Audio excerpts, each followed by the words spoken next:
Check, check, Ben, you there? Cannot hear you, Ben, if you're trying to speak. Ben? Hello? If anyone can hear, can they just put in the comments? Not sure if Ben glitched out or if I glitched out.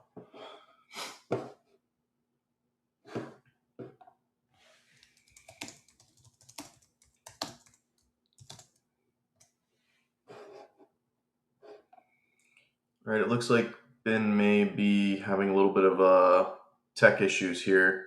Let me remove this and we'll just wait for him to come back here in a few minutes. Nope, I can't hear you, Ben. Still can't hear you.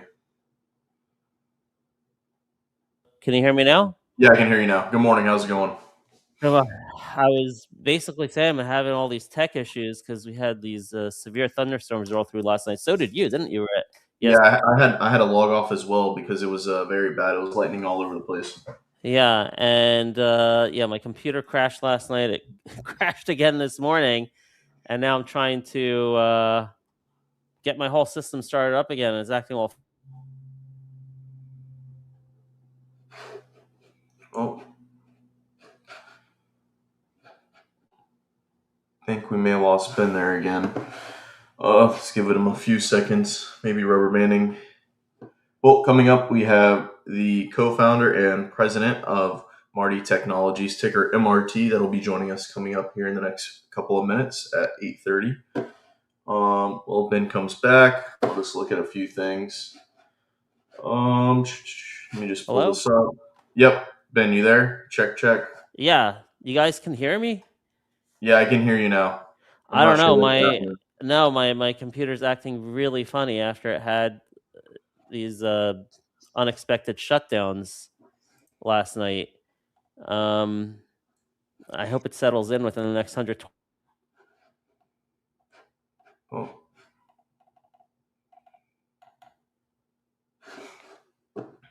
let's see. May or may not be good. So as we wait for Ben to come back, he's having a little bit of tech issues. Hopefully, in the next less than 1 minute, we can get started here. We shall see. Let me just ping someone really quick. Give me 1 second, guys.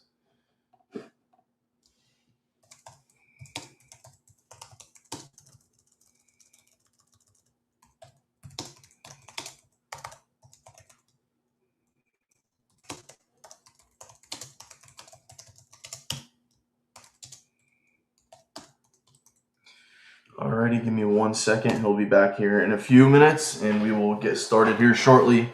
I think he's going to try to reset his computer one more time. Sorry about the little bit of a delay that we may have here, guys.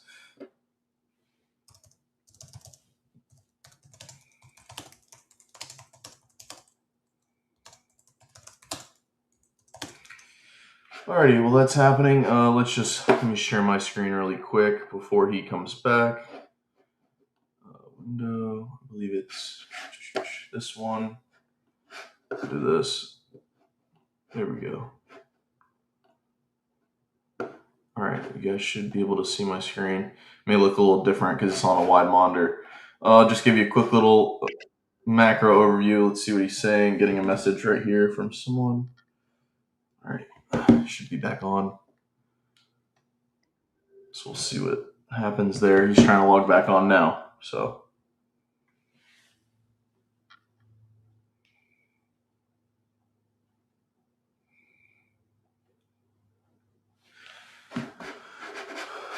Give us a few minutes, guys. Technology nowadays always something. All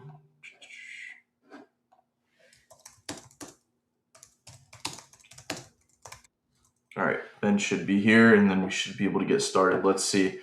If that's the case, let me check and make sure he's good. Then I'll just kick it right off straight into the interview. Um, Still not seeing his device.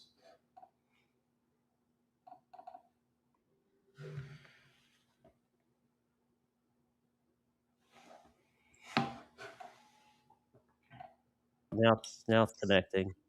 Okay, there we go. Check, check, Ben. Start talking just for a few seconds, and if Now do you hear me? yeah, now we can hear you. You should be good All to right. go. Hopefully, sorry about this issue. As I was trying to explain, we had a severe thunderstorms last night, and my computer had a bad shutdown. All right, so let's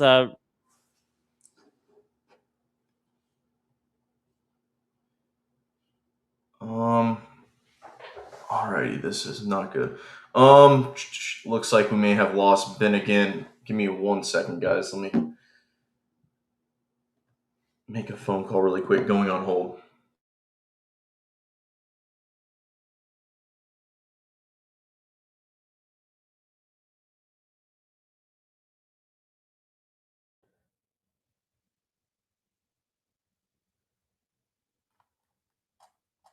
hello, hello,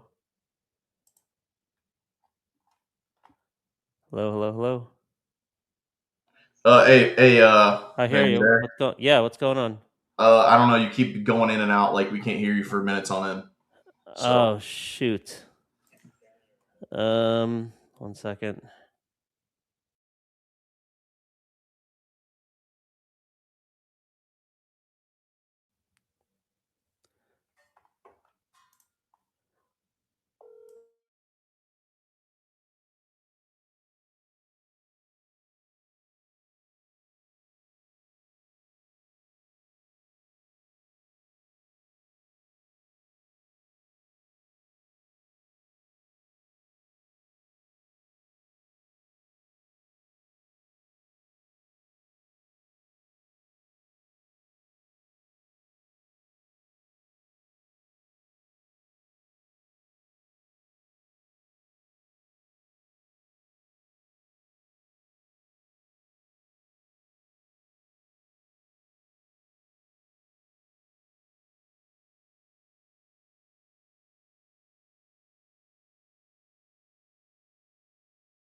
Ben, you there? I can't hear you yet. You got to reconnect mic. Okay, how's this? That's a lot better. Um, Doesn't seem to be. I think my router got busted in the lightning storm last night. I had to bypass the router and go directly Ethernet here. Hopefully that was the issue. And you hearing me steadily now? No issues? Yeah, we're hearing you steadily. So let's kick this off. Counter, we'll get going.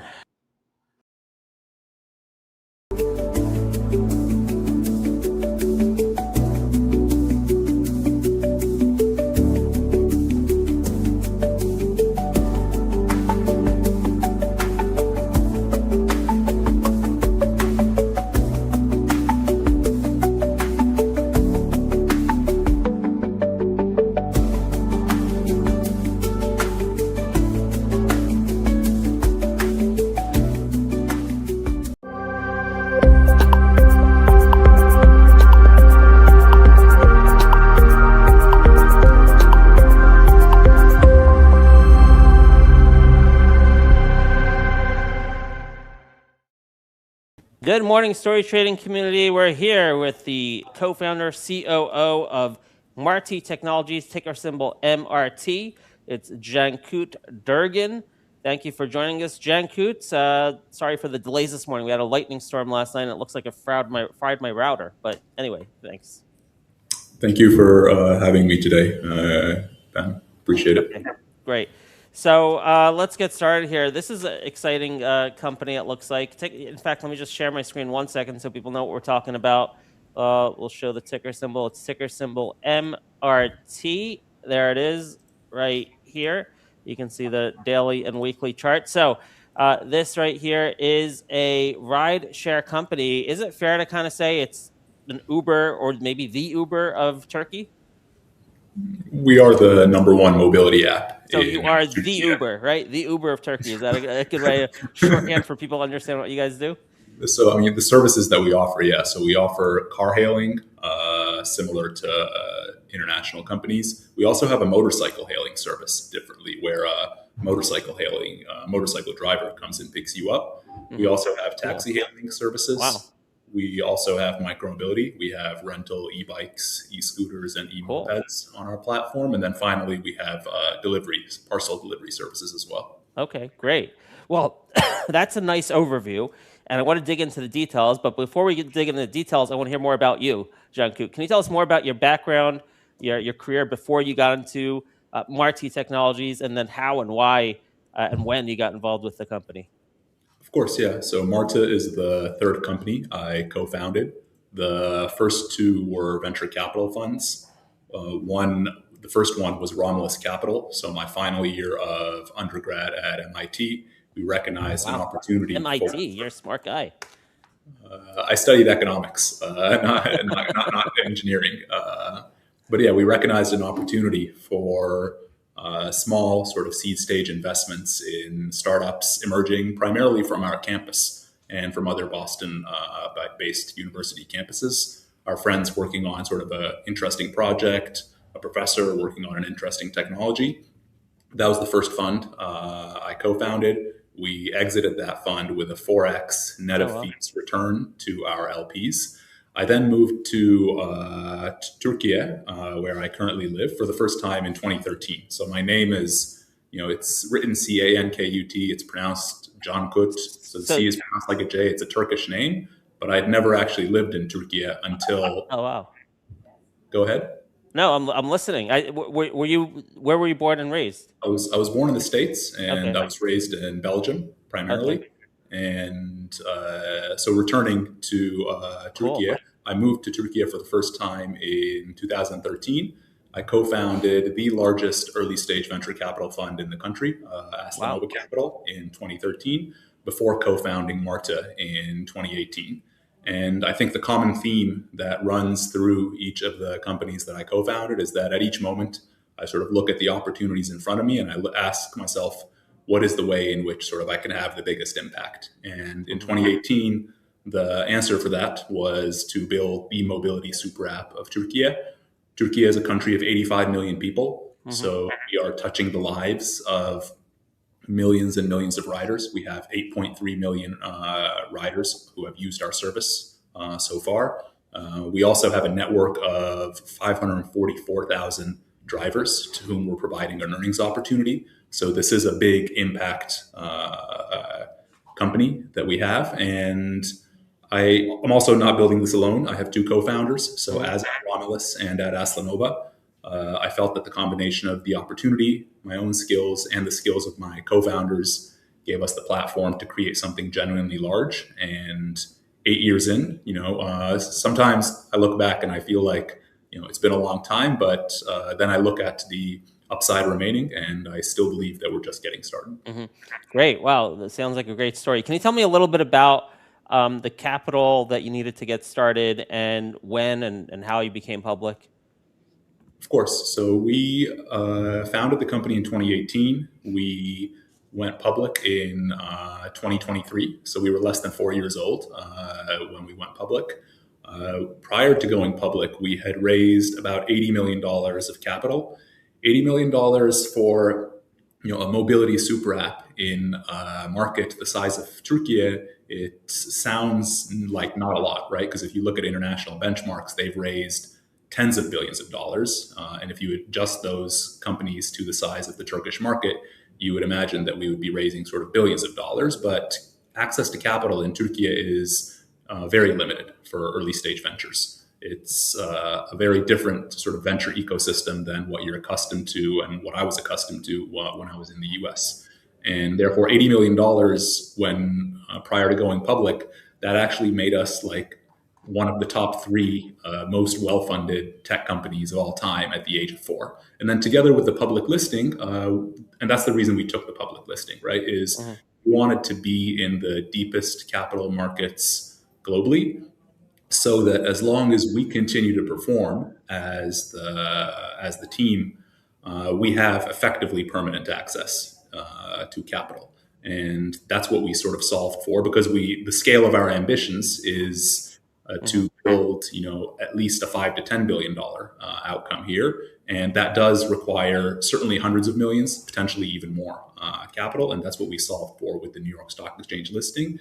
At the listing date, we raised an additional $70 million in the form of both equity as well as convertible notes. And subsequent to the listing, we've also raised an additional, approaching $50 million. So, we've raised over $200 million of capital so far. Got it. Okay. Makes sense. So over 200 million capital. So can you tell me a little bit about at what point do you think maybe you won't need to raise capital again? What are your financial, goals in terms of revenue or profitability? How far are we away from a place where, you're profitable and, return cash to shareholders one day? What kind of scale you need for that to happen? So we had our earnings released, our second quarter 2026 earnings released just 2 days ago. And we announced that we finished the quarter with $20 million of revenue. So $80 million on an annualized basis. That's growing over 140% year over year. And it has been growing for about 3 successive years. It's been more than doubling for the last 3 years. We also finished the quarter with 77% gross margins and 15% EBITDA, adjusted EBITDA margins. And the reason I share those metrics is because we have, for the first quarter, we've achieved adjusted EBITDA profitability for the first time in the history of the company. Oh, wow. And if we assume that the current pace continues, so if you have a business with $80 million annualized revenue, our forecast for the year is $85 million. And if that business continues to grow at least 2x year over year, as we have been doing for the last 2-3 years, and as we also anticipate that we'll continue doing, just to give you a sense of sort of like market size, that's the next thing I was going to ask, is what is the TAM in Turkey? How big can you reasonably investors expect you to get just in Turkey? So we announced, for example, that we did about 18 million trips in the last quarter. We believe that the eventual market is 30 to 40 times. Oh, wow. The way to think about this is like the international firms that you referred to by name in the beginning of the conversation, they're over 15 years old, right? We've been in the ride-hailing business since 2022 was when we launched ride-hailing. So we've been in the ride-hailing business for less than 4 years now. Right. So this is sort of like, if you think of where those companies were pre-2015, that is where we are now. And that is sort of the upside, right? And are those companies, sorry to interrupt you, but those companies, the international companies, Uber, Lyft, the two that come to mind here in the US, do they compete with you in Turkey? So Lyft does not operate in Türkiye, but they do have, they recently acquired FreeNow, a European taxi hailing operator. So they do have expansion plans, at least in Europe. Türkiye has a foothold in Europe in terms of sort of geography, but the majority of Türkiye is in Asia. Uber does operate in Türkiye, but not with a ride-hailing service. So Uber has a taxi hailing service. So they connect you not with private car or private motorcycle drivers, but they connect you with medallion-owned taxis. And that is a market that is highly regulated, right? It's no different than the sort of taxi market in the US, whereby prices are set, driver quality is pretty limited, there's a fixed amount of supply. And as a result, the scale of that market is fairly limited as well, which is the reason why we're pursuing the broader opportunity, including the car hailing and the motorcycle hailing spaces. So returning to the financial performance, however, like we are at a point where, top line, $85 million revenue forecast for this year has been growing 2x year over year for last 2-3 years. And in light of a much, much larger market size, we don't see any change to that profile. If you continue to sort of assume that we operate with, last quarter, second quarter, we finished with 77% gross profit margins. The quarter before that, it was 72%. So there is a rising trend. A year ago, it was 57%. So there's also a rising gross margin trend. Mm-hmm. Then as you gain operating leverage because your revenues grow, you maintain similar gross margins. Our fixed costs in the most recent quarter were $7.5 million, so $30 million annualized. Even if you increase, and make some fixed cost investments over the next year, we do anticipate having a healthily profitable, not only at the adjusted EBITDA level, but also at the free cash flow level in the coming years. Mm-hmm. So help me understand the growth that you're having now in the TAM. Is this happening because greater adoption by citizens over there or residents? Or are you gaining market share? What is your market share now, and how the market share trend's been? So if you define the ride-hailing market as including taxi hailing, right? We are the only operator doing car hailing and motorcycle hailing in the country. So from that perspective, we have a very large market share in those verticals. But if you include taxi hailing, then we are slightly above 50% of the total. Wait, what's the difference between car hailing and taxi hailing? So taxi hailing is you call and a taxi medallion owned vehicle comes and picks you up. Car hailing is a private car driver. It's no different than if I travel to New York City once every quarter, right? And at JFK, there's a line for taxis and there's a line for ride hailing firms. Right. And what percent of the ride activity right now on the ground, if you know it, is just people raising their hand up to get a taxi on the street? That's the reason why the market is such a large opportunity, because 80-90% of the market is still hailed offline by two means. Or phone calls? One is you raise your hand. The other means in Türkiye is we have sort of taxi stops, and you sort of call one of those taxi stops, and a car comes and picks you up. 80% plus of the market still takes place offline, and it is that offline to online transition that is the biggest opportunity ahead of us. In addition to that, within the online segment, we have sort of, including the taxi hailing operators, we have over 50% share. So, forgive me if I'm ignorant about this, but by the way, it's so I pronounce it right. I've never heard it before. Türkiye is the right way to pronounce it. That's how people from Turkey pronounce it. So Turkey is how most people pronounce it. In Türkiye, though, together with our sort of government's leadership, they are on a campaign to have it pronounced as Türkiye. In order to likely distinguish it from the other Turkey, and that's the reason why locally, that's how I pronounce it.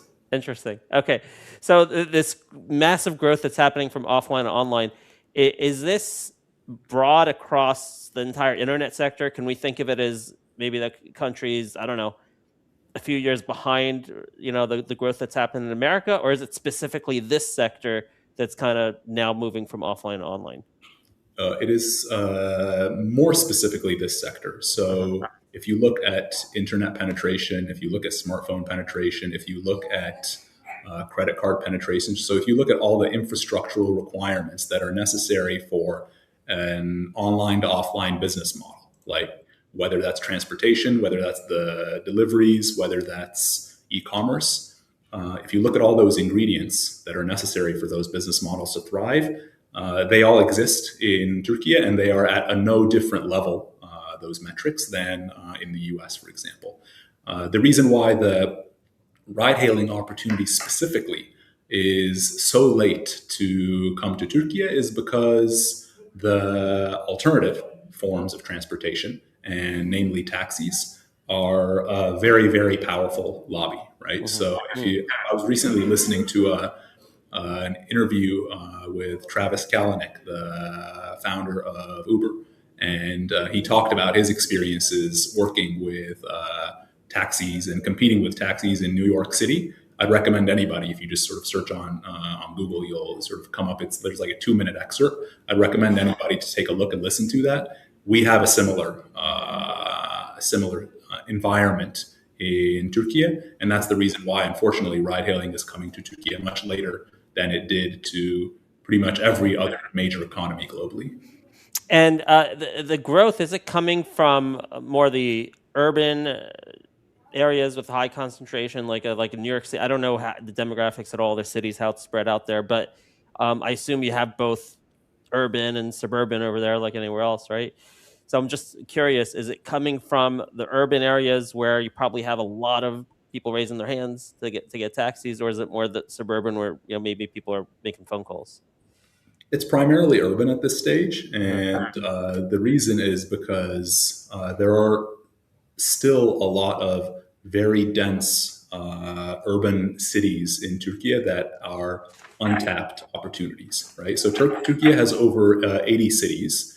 First, just taking a step back, first, with 85 million people, Turkey is actually the most populous country in Europe. Number two, our largest city, Istanbul, where I am right now, right, is unofficially, it's about 20 million people.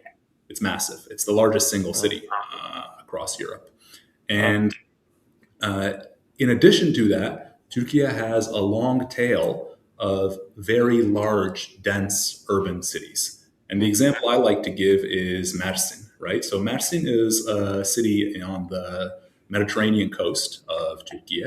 And I'm sure that you haven't heard of Mersin. I'm sure that very few people listening to us, if any, have heard of Mersin.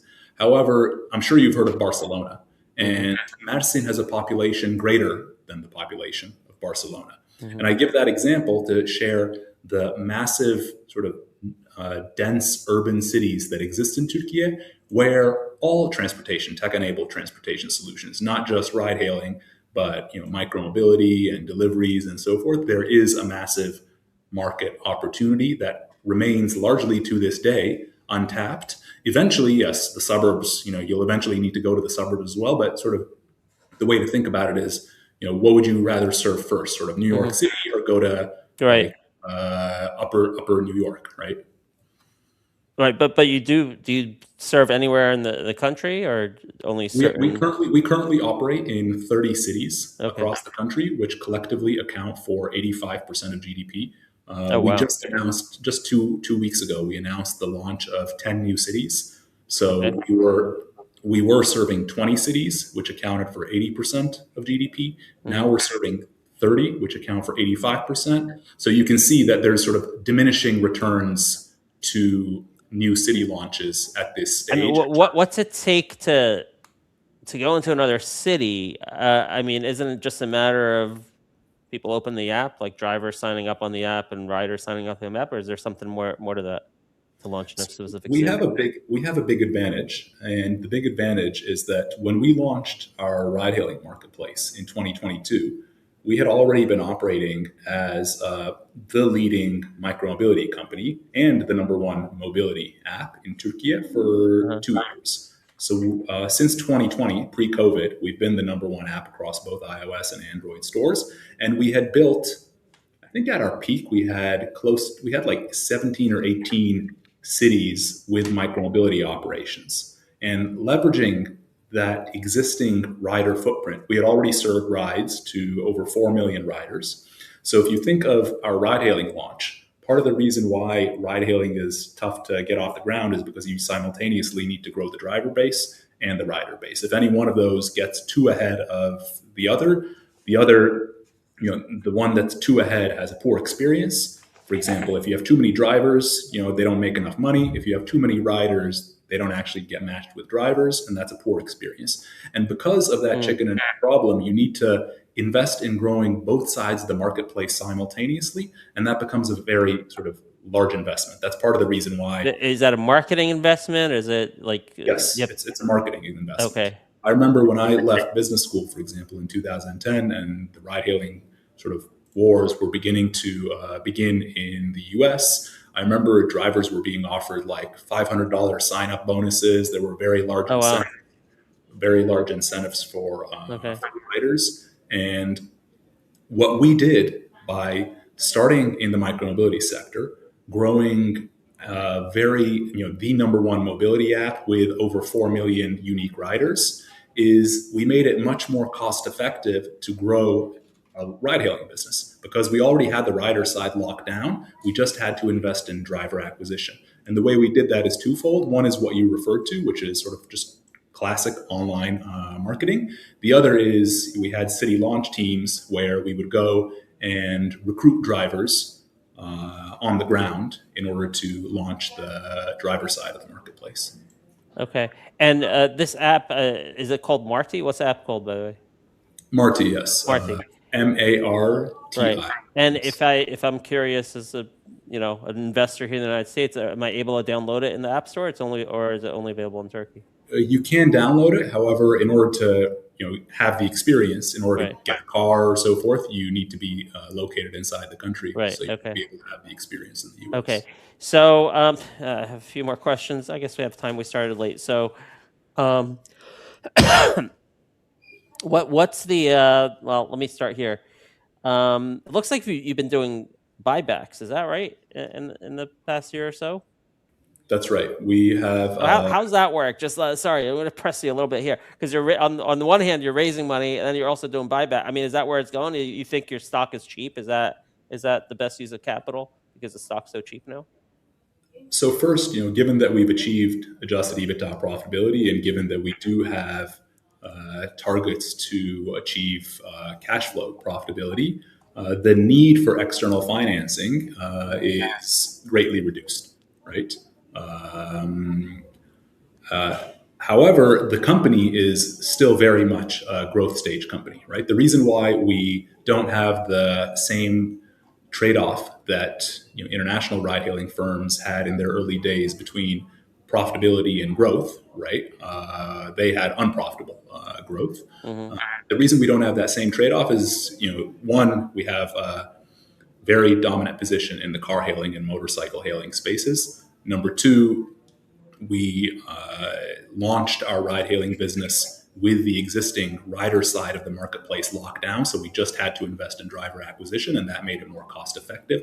So there's a few strategic decisions that we've taken which make us need much less capital to grow, and which are the reason why, even though we are just 4 years old, and even though we continue to grow, 2x year over year from a top-line perspective, we are also able to do so with current adjusted EBITDA profitability and, soon to be, we anticipate even cash flow profitability. Mm-hmm. That doesn't, however, mean that from a future capital allocation perspective, right, we are going to be investing just exclusively 100% in growth. Like if you think of capital allocation, there is capital for growth, there is capital for acquisitions, there is capital for buybacks, right? Just to name like a few that are top of mind. In our case, $2.5 million is the amount that we've allocated for the buybacks. Just to put that number into perspective, right? So we have raised over $200 million so far. Mm-hmm. The market cap of the company on a basic, we have about 85 million shares outstanding. If you include the convertible notes outstanding, we have about 135 million shares outstanding, fully diluted. The stock price was roughly $2 when I last checked. So, $270 million enterprise value company. We're allocating just $2.5 million to the buybacks. And the reason we're doing that is because we do believe that a business with, $85 million of revenue, growing consistently for the last 2-3 years, 100% plus on a top line basis year over year, with 80% gross profit margins. Just to put that number into perspective, right? Other international ride-hailing firms that are public, they have 40 to 45% gross margins. We have a structurally much higher gross margin for two reasons. One, labor costs in Turkey are lower than in international markets, and many variable costs like driver onboarding and call center and customer service are labor costs. And number two, insurance premiums, which eat in close to double-digit percentage points into the margins of international ride-hailing firms. The insurance sector and the system is very different in Türkiye, and as a result, insurance premiums are a lot less as well. Mm-hmm. So we believe that a business with 80% gross margins, with 15% adjusted EBITDA margins as of today, right? If you look at international ride-hailing firms, they have 20% adjusted EBITDA margins, even though they've been operating for 15 years. If you assume that our 40% structural gross profit margin advantage flows through down to adjusted EBITDA, you can do the math on what our eventual adjusted EBITDA figures are going to be. And we do believe that in light of those facts regarding our financials, a current sort of fully diluted $270 million value for the company is a buyback opportunity. And that's the reason why in that capacity, we do continue to pursue the buyback. So, yeah, and I agree with everything you said about the valuation. It seems like definitely a good opportunity here. By the way, I forgot to say, this is a sponsored program from Marti Technology, MRTI, but I don't have any current position right now. I might buy or sell at any time. Forgot to give those disclaimers up front.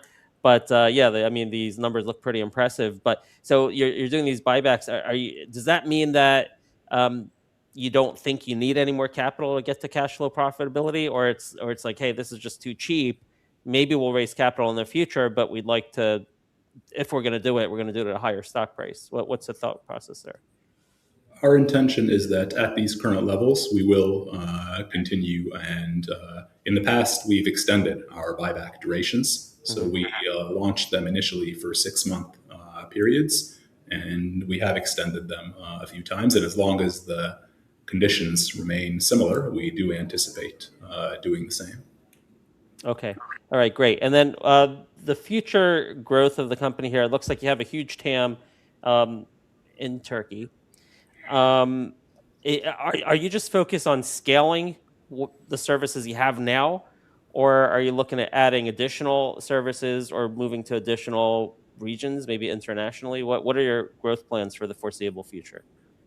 So we have been opportunistically expanding within the borders of Turkey. So we launched a parcel delivery service in the last quarter of 2025.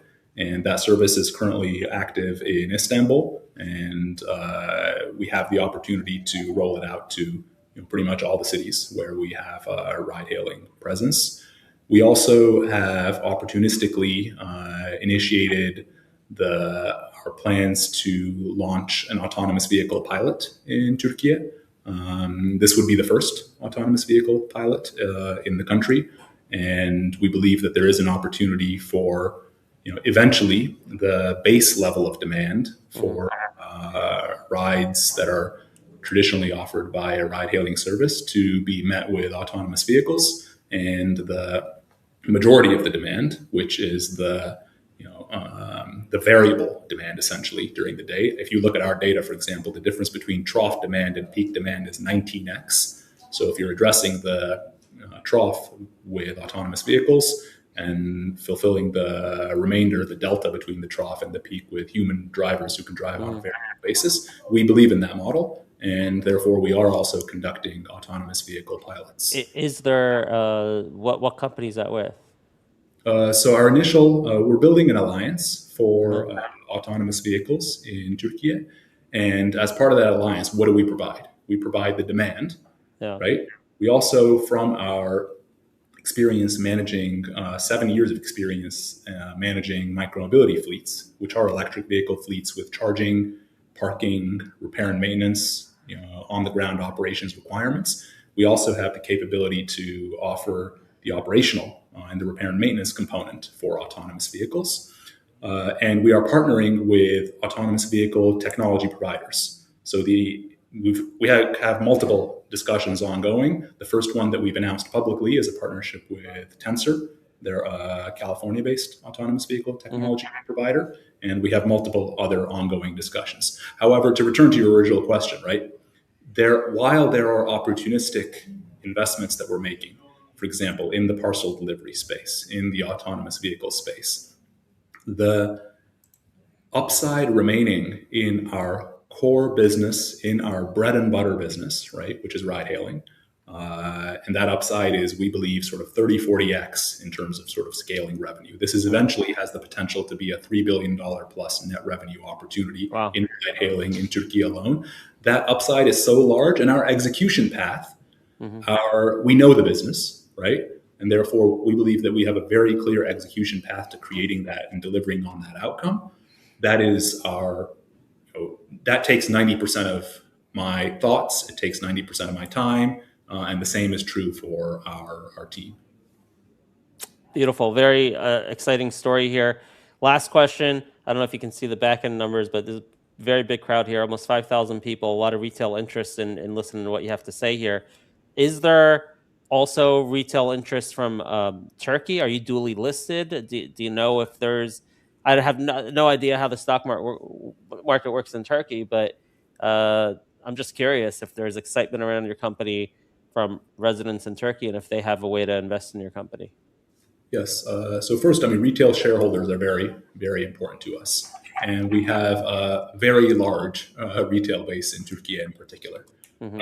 And there's a natural reason for that, right? While we're not listed in Turkey, we do believe that down the road there may be dual listing opportunities, but for the time being, we're listed exclusively on the New York Stock Exchange. So how do they access to purchase the company? There are brokerages, both sort of newer fintech companies, as well as traditional banks that allow Turkish citizens to buy shares in U.S. companies. Cool. And we do have major retail interest, and there's a natural reason for that. We're the country's #1 mobility brand. Just like international ride-hailing firms are effectively a verb in other markets, we are the same in Turkey. So people know us. When they know about you, they watch what you do, and if they like what they see, they hold your stock. What do they say? Call Marti? Exactly. So the first step in that chain, however, it's knowing, right? And that's why telling the story matters so much outside of Turkey, whether that's in the U.S. or whether that's beyond, because in the US and in other markets outside of Turkey, we don't have a product that millions of people use in their daily lives. Inside Turkey, the product tells our story. Outside, we have to tell it. And that is the reason why we are here today. It's also the reason why, so as a foreign private issuer, for example, as a Turkish company, we actually aren't required to report more than sort of once a year. However, we voluntarily, report 4 times a year, so once a quarter, because we do believe that communicating frequently in plain language materials is the right way to have these conversations. And it's also the reason why, as part of my job, this is not a delegated task, right? There's a reason why I'm here rather than a team member. We do place importance on the retail audience and communicating our story to the retail audience outside of Turkey, and that's why I thank you for having me. Beautiful, awesome, great opportunity here. It's ticker symbol MRT. If people want to follow your company, is there like a X account or something? Yes. What's the best way to do that? If you look, if you just type in MARTI space technologies, you'll be able to follow us on any social media platform. Twitter, so it's formerly Twitter, now X, Instagram, we're very active. LinkedIn. We're also active on other sites like Reddit and Discord and Telegram and so forth. Great. Sounds good. And for everyone watching, by the way, stick around here. We got almost 5,000 people. We're going to be on live here. We're going to chat a little bit about this interview with my colleague, Rhett. We're going to continue live trading through 10:30 a.m. So stick around after we play this little outro music. Thank you so much, Cankut. Thank you for having me, Ben. Take care. Bye-bye.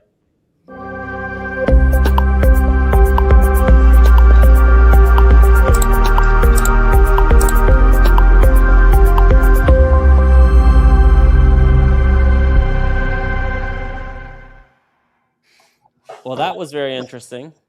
Yes, it was. That was a great interview. Had a little hiccup there in the beginning. Yeah, I have to tell you, we've interviewed, I don't know, hundreds of CEOs. And this one really stands out in terms of the scale that they're doing right now, the TAM and the scale, right? They're actively scaling and growing quickly. We haven't seen that a lot with a lot of the companies we've interviewed. There's been a lot of promise, a lot of interesting things going on, but it looks like this company is just basically in this phase where they're scaling towards profitability with a big TAM. So very, very interesting. I'm gonna have to add it to my watch list. I don't currently have a position. What were your thoughts, Rhett? No, definitely great. I think there is a huge TAM for this market, and especially over there in Europe and stuff. I mean, when I was over in Portugal, I know they have Uber and all that, but I mean, I didn't really see that many people using it, and there was tourists, but at the same time, it's not as highly used as I would say here in the states. So, Mm-hmm. so I All think right. there's a lot of opportunity to grow. Well, let's get into it. We're a little bit late. I don't know what the 9 a.m. news dump was, but we got to first talk about this winner over here. I don't know if you played it, Rhett, but this is a big focus for me last night. I carried about a 5% position from like 76 cents, and I ended up selling it this morning I had a limit order at 95 cents for half of the shares, and the other half I sold at like $1.10 or something like that, $1.12. So between last night and this morning, ended up making $14,000 on this trade, uh, which helps me start off the day green. We'll have to see. I also had Looks some. like there's 8K that came out on HOWL. Yeah, I know. There's news. It halted and news. It's a merger. So last night we're in for a different reason. They sold an asset, and it brought their net cash level to about $1. So we're like, hey, it's going to $1. And then this morning, news that they're merging with another company that's in phase three, at a phase three level in terms of the research and everything. And company, I mean, the market likes it. So I haven't had time to really research that much, but had a nice win here. Took advantage of it. Our target was $1 to about. Oh, it hit the target that I had last night. Holy crap! I had two targets I gave in our Discord. It was $1 and this right here, $1.14. $1 to $1.14 was our target I gave last night, and it hit $1.19. Can you believe it? Great start to the morning. Yeah, good start to the morning. I have good and bad, with my other positions here. I'm long gold calls, but I'm also long Q puts. So one will probably offset the other over here in terms of that. Quick macro review, just unbelievable what's happening with Bitcoin, really exploding like crazy. I don't know, right? As I put in the morning note, I don't see this as a all clear signal for risk, like a risk on rally. I think this is specific to Bitcoin with all the policy things happening. I also continue to be very concerned about the extreme volatility we're seeing in the market. Also very concerned about what's happening with gold and with oil and with the debt and bonds and TLT. There's a lot of concerns I have, so I'm staying at yellow signal today. Even though the QQQ and IWM bouncing off these moving averages right here, QQQ bouncing off the 20 DMA, IWM almost bouncing off the 50 DMA. I remain pretty concerned, but there's every day there's sectors that are doing well. So instead of being like, hey, let's just all go to cash, the way I'm looking at it and I recommend it is, I'm long gold. I went back long gold yesterday, by the way. You're in those 420 calls with me, right? Yeah, we actually alerted those to the community. I think it was a 235 average, so we Yeah. should be captured. I think I may just lock like 75% gains in those because we'll be opening up over 50% where we're currently at these Oh, I levels. thought we'd be up over 100%. Okay. No, we probably will be. I'm just like Yeah. lowballing it, so we'll see when they open. Okay. Because what are we at now? Oh yeah, we're way over. Nice. Let me Yeah, just they take should a be opening around four to 450. Okay. So let me just check one more thing with there's a news item that came out for Yatra today. Let me put this on my watch list here. Okay. So anyway, yeah, I'm kind of concerned, and oil, and I've been saying this for a long time. Finally, there's a source in Iran, and it's coming out now, going viral. I think, at least it's being reported in some circles, that what I've been saying for a couple months, Rhett. I don't know if you saw it, but I put it in the morning note. I've been saying for a couple months that Iran has every incentive in the world to pump up the oil prices as high as they possibly can before the midterms in order to deal a political blow to President Trump. And now they're out in the open, at least. I don't know how it got out or whatever, but an Iranian source saying that they're planning on doing that. and cutting off every single supply route that they can, all the alternatives, anywhere they're going outside of that Strait of Hormuz. And they can probably do it with their drones and everything. So that could be the trigger for my concern, right? You have bonds at dangerous levels. You have Secretary Bessent trying to stabilize the market. Yesterday, I think the market reacted poorly to him kind of acting desperate in terms of the stabilization, right? You can see the initial reaction was up on August 19th. Then he doubled down on CNBC yesterday morning and saying, no, we might do even more buybacks or whatever it is, kind of like it's a little different than what the Fed would do. The Treasury is doing this. I'm not an expert in what the differences are in terms of that, but trying to stabilize the bond market. And it's like, we think thou protest too much, is what the market said yesterday, right? He's coming on and trying to jawbone the bond market higher, and it didn't respond, went down, and we're down this morning, right? So looking at this, looking at how gold has been reacting to this, looking at oil just going up every day, and the incentive that Iran has to take this up even higher, makes me not go to a green signal at these moving average support levels, right? One could say, okay, we're bouncing off a green pre-market, we're bouncing off the 20, we're bouncing off the 50 over here, let's go green signal. I'm not comfortable with this. And even Bitcoin risk on, you know, it, there's plenty of rotation still going on. This is a rotational market. Sectors will go up, but I'm concerned about all this. So, I think it may be a good idea to insure your portfolio with long gold, maybe long oil. Maybe you do have some puts or as well in case the shit hits the fan, while at the same time maybe aggressively trying to trade in certain areas. So it's in certain sectors and stocks every day, trying to see where that money flow is going, which is not an easy task. All right. So anyway, I'm out of how. That's it there. Usually at this point, we go behind our paywall and we continue doing our live show, live trading through there. But I think, Rhett, did we decide we're gonna stay on? Yeah, we're gonna do a live. No, we're just gonna continue live streaming, live trading with you guys till 10:30 this morning. So yeah, a lot of so stick pressure. Oh around. my We'll do gosh, some live got trading. 5,000 people watching. All right, so anyway, let me just show you how our community works and starts. As far as the top picks, I guess just go with whatever we put in the morning note, because I don't have time. It's 9:19 by the time I'm not going to have a chance to change these, and I think they're pretty good. Hal hit the target, so you can just say Hal hit the target all out, right? Make sure to, if you can alert that in the Discord, by the way, in the trade alerts. So in any case, this is how we start our day every single morning. I send out this morning note to our community. There's a Discord edition. There's two versions of it. If you're a member of the Discord, you get this as a PDF in the Discord. If you're not a member of the Discord, you can sign up just for this, and it's emailed to you at like 9 a.m. Is it emailed, right? Yeah, 9 a.m. All right. So you can either have this emailed to you at 9 a.m.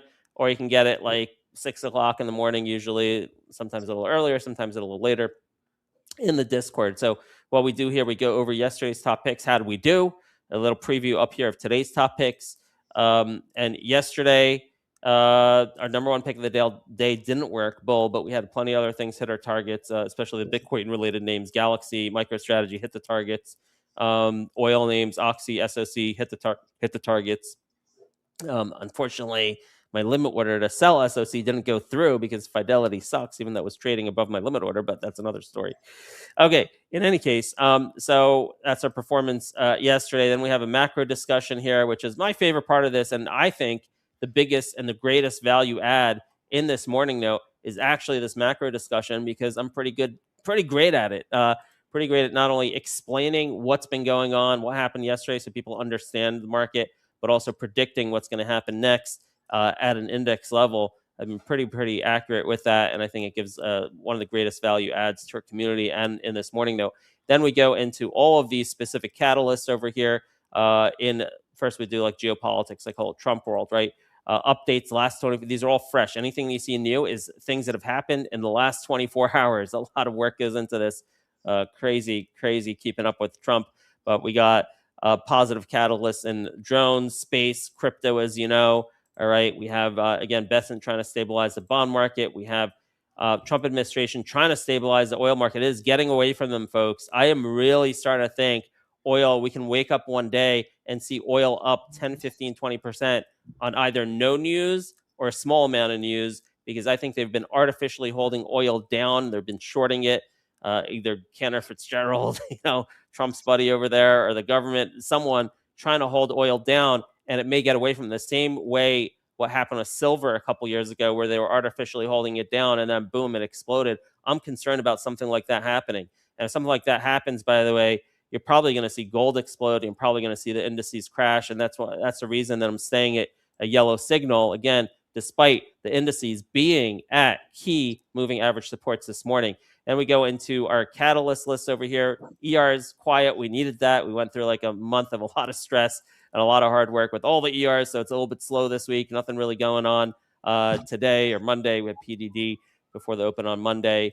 No big economic events the rest of the week. Walmart had poor earnings yesterday. I always put in, recently I've added this, a new feature, because I've been starting to short bad earnings, right? So so I put that in here, who has bad earnings up here. Then we have a little list of stocks that had noteworthy catalysts, but maybe not noteworthy enough for me to write about it. You could write about it. The problem is I want everyone to focus in our community. And I think less is more. I used to go out and put every single little catalyst here and put a detailed description of every single little catalyst. This morning, it's a little bigger than I want it to be this morning, the ones that I spell out. But, I try to group in the smaller catalysts in one line. So if people have, they own SMCI and they own one of these companies, or they have an interest in one of these companies. I don't know. Oh, Ben, Story Trading newsletter said there's news on that. Let me go check it out, even though it might not be like an inflection news event. And then in order, again, to have the community focus, then below here, impactful and/or fire emoji catalyst, that's where we put these items. Bull with their earnings, Deere with their earnings, JFB with and PUSA with catalyst yesterday, winning government contracts. Hal, that we talked about, ended up being a big winner. Okay. Ross T with great earnings. Avex with a big award, $41 million last night, which happens to have been the number one pick we put out this morning at 5:30 in the morning. Anthropic, big news. DXYZ. There's other ones too. I forgot the second one, but I probably got to put that in. There's another one people are trading. I forget the name of it. Morning, MRT, obviously. Good morning, Dougie Fresh. And MRT, obviously, the CEO interview we just had. Then we go into the top picks of the day and some swings and swing holdings and core swings. So honestly, I would love the day that'll come where I have a bot that just trades this for me. I pick and choose out of these top picks.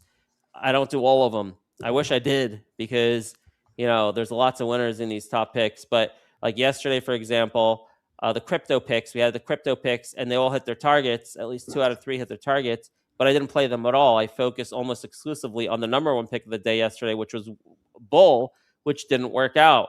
And then you can see my performance. Even though Bull didn't work out, I still was slightly green, because our core holdings were up, like JFP, GKPRF, and we had the winner, and no auto parts. I sold IDN for a loss yesterday during the day. Sorry. Maybe I didn't alert that, but IDN didn't work out. I sold that for a loss yesterday. But anyway, you can see that. Anyway, to answer your question, you can always see my allocations down here. Now, this portion of the newsletter, CEO performance, and really I've been underperforming, up 77%, but should be much, much, much higher, to tell you the truth. But I'm having a little difficulty with the intraday volatility as of late. But in any case, this portion here, CEO performance. Oops, what was that? CEO performance and my allocations. This only you get in the Discord version of our newsletter. If you get an email to you, you don't get that part. So, by the way, a little tour of our website over here. Head on over to storytrading.com. And if you go to join Story Trading, you can see here the newsletter only delivered to your email by 9 a.m., $49 a month. And then we have these other plans. We have a trade alert plan for $79 a month. Honestly, I really don't like people to buy this plan. We put it out there because there's demand. But the only reason maybe to get it is because it's paired. You get the morning note with it. Because I just hate the idea of people blindly following a trade. We're not there. We're here to tell you the story behind the trade, all right? And to empower you to make your own decisions and empower you to have conviction behind your trades, right? That's what this whole Discord community is about. It's all about collaboration and uncovering the story behind the trade so you can understand what's happening and why, so you can make your own decisions and have your own conviction behind the trades that you're taking. For those that want the easy path, we have this plan here, the trade alerts, but honestly, I wouldn't rely so much. I wouldn't do anything blindly. If you want to do it, try it. I don't recommend it. I don't think you'll ever get rich by just following trade alerts from any service. All right. So you can have it there as a companion with the star of the show, which is the morning note, which you can go in and understand why we have specific stocks that we're focused on for that day. So that's our story trading community. You can take a look at that over on our website. So and don't forget, our Into Summer sale ends tonight at midnight, so you can get it for 50% off for all plans using code SUMMER. Okay, great. So that takes us to our top picks of the day, which on this show, we usually come in and we kind of battle test the top picks. We didn't have time for that. We ran late here, and we had the CEO interview. So let's just assume that we had good top picks coming out at 5:30 a.m. And they were, let's see, AVEX, DXYZ. Okay, we had AVEX and UMAC, actually. So we had the drone sector with the drone dominance news going on over here, and also UMAC bouncing off the 20. We have AVEX with a $49 million contract. Both of these drone names pulled back a lot, bouncing off the 50. I already got in this last night at $18.50. So let's see if we can make a move here. 20 DMA, 1890. Maybe we can break the 20 DMA. I'd like to see a move towards 20. I don't know if it will happen, but that's a bet we're making. Okay, AVEX and UMAC. DXYZ on Anthropic. I think I want to increase my position here, Rhett. I don't think my order went through this morning. No, it didn't. So I came into the day yesterday, started a position, both common shares and options in DXYZ because they own a good amount of Anthropic, something like probably, to tell you the truth, it might be pushing now 30% because of the valuation increase in Anthropic. So it's a company that has private pre-IPO shares, and they have Anthropic. And Anthropic, a lot of news out about the IPO. Maybe they're going to file papers by the end of this month, maybe go public by the end of September, first week of October, something like that. Report out that it might be at a $2 trillion valuation. So DXYZ starting to really move. We've been doing some NAV analysis in the Discord, and it looks like the NAV could be much higher than where it's trading at $35. So this might be a nice core holding that we trade around into that Anthropic IPO. And all right, we're about to open. I got to take care of these gold options here. Take some profits. That's my first thing I want to be doing. All right. Well, I'm going to be selling 80% of my position. I only swung 10 into today. So how much? What percent? Okay, I'm going to sell 50. I'm going to sell half of them. Let me see what they're open. So we bought them at 209 to 325, 335. All right, I'm going to sell half of them here. Let's see where I get filled at. All right, I got filled at 326. I sold half my gold calls at $3.26. That's like a 60% return. I thought we'd get more, but yeah, me too. Still not bad. Yeah, so I got the other half. We'll see how that goes. DXYZ with a drop. All right, hold on. I'm going to increase my DXYZ common shares on this drop. All right, I just alerted that. Yeah, that's a nice dip right there.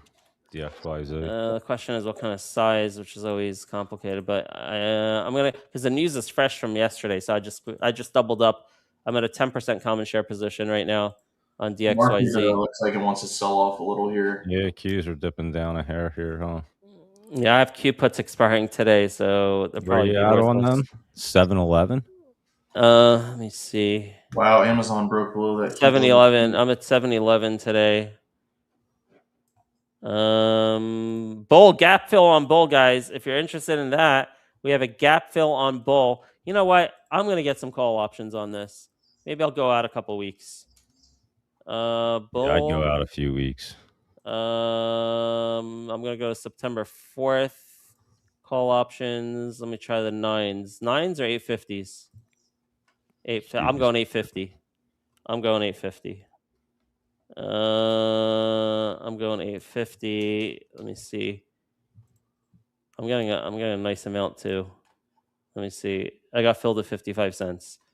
That's not bad. 905 break even a couple weeks out. I like that here because that's a gap fill on inflection news. Let's see if the market's going to buy the gap fill. If it doesn't, the next support's $8.35 over here that I see. So a trade that failed yesterday, we're seeing if we can get follow through on it today. Galaxy hit our target. All the crypto names hit our target. I'm not going to chase it today. Yeah, crypto. See names further working. downside here in SpaceX after the lockup expiry. Looks like it's heading towards a 20 DMA and or 127 to 128 target. You know what? Maybe I'm going to short some with a 127 to 128 target. Small size. Yep, I need some short in this market. Oh, QQQ coming down. Maybe those 7-Eleven puts are not not completely worthless. Let's see how much they're worth right now. I was gonna. I mean, I'm down 57%. How much capital is left in this? See if you can get a nice movement. Oh my gosh! What? I just picked up Palantir. They're already up 34%. That's crazy. Oh, wow. Cool. I Good literally just picked them up. Nice. And Palantir to the upside here, but all right. I think I kept some Moderna short, which I don't know if I feel so hot about it. I'm gonna close that out. I even look at that mRNA today. I mean, but maybe I'll consider it later. But I just held it overnight in case they did an offering overnight, which didn't happen. So, all right. So we got the Q short. No longer in HAL, but I'm looking for possible reentries. AVEX 1850. I got a big position in that for today. UMAC. You know what? I don't know. I might just scalp it. I know Ross in our community is a big UMAC guy. He said he's going to swing this until the contract win, and it looks really good, to be honest with you. Coming off of that 20. Yeah, but it's just this market. Look at this market selling off. It makes me want to take. It makes me want to scalp profits elsewhere. You said you got out of IDN. I did. I took a loss on it. What's it trading at? It's at it was just at $3. It's at $2.99 right now. Yeah, it didn't work. That trade didn't work on the catalyst. Huh.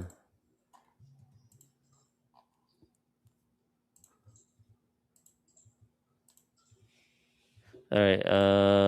Let's see what else. Good thing we sold half the gold at the open. Let's put USO up at the top so we can watch that. Ooh, Kodak. Hold on. Kodak is a core swing right now. I did reduce my position yesterday because I wasn't. That's a nice little look. Because I don't like the market situation, but let's see if that can go. There's a lot of buying of the $10 weeklies earlier this week. Maybe whoever bought those will pump that up for us by tomorrow. I used to have the $10 weeklies, but I rotated. I went out to October. I think it was October 10th. Yeah. Wow. Maybe these Q puts will pay today. Yeah, it looks like it's good flush down here, huh? Some more. Let's see. I'm now down 55% on them. Mm-hmm. Look at SpaceX short working right now. So as you can tell, what I'm doing up here is I'm trying to stay focused on the picks that were in the morning note because there's so much going on in the stock market, and you got to focus.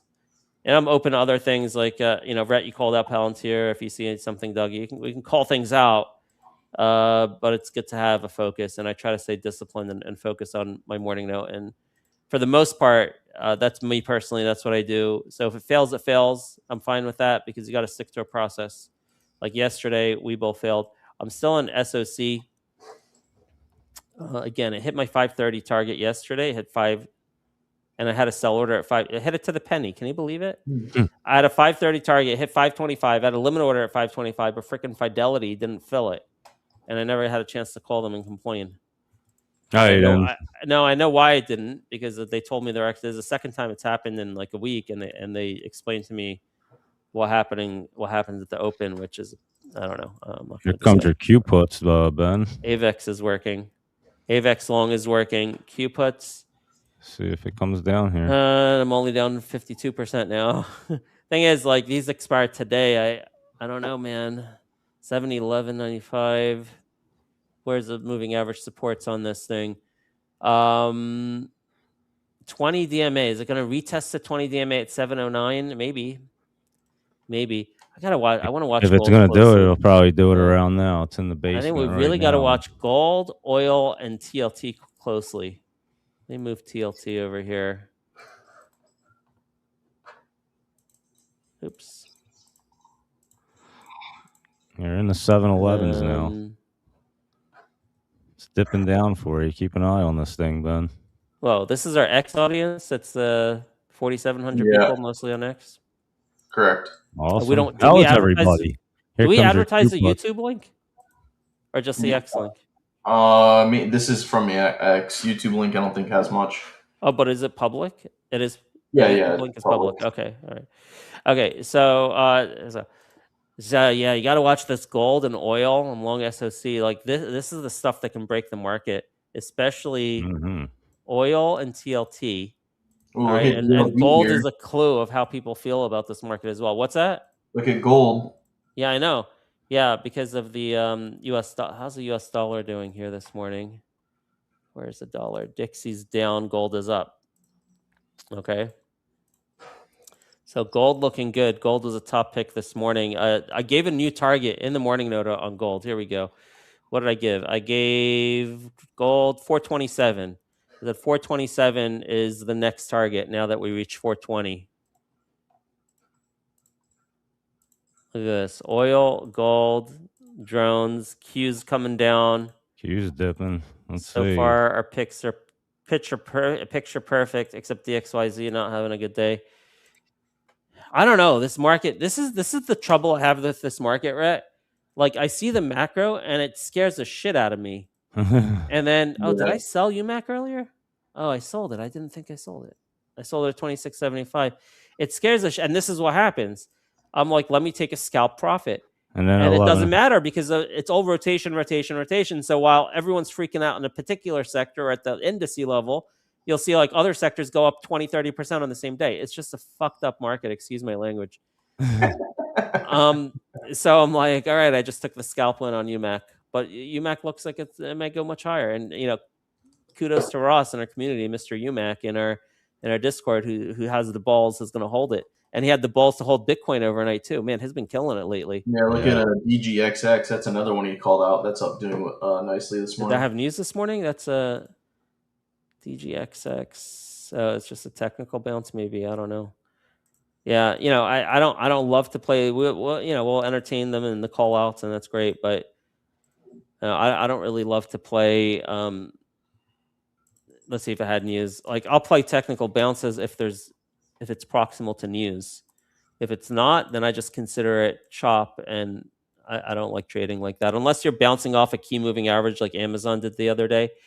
DGXX did have insider buy last night, or insider buy yesterday. I don't know what time it came out. So that's a catalyst. So that counts, all right? So you combine now, that's a story trading 4-pillar process, right? You're combining a catalyst with something that improves sentiment, the CEO insider buy. I don't know about the fundamentals of this lately.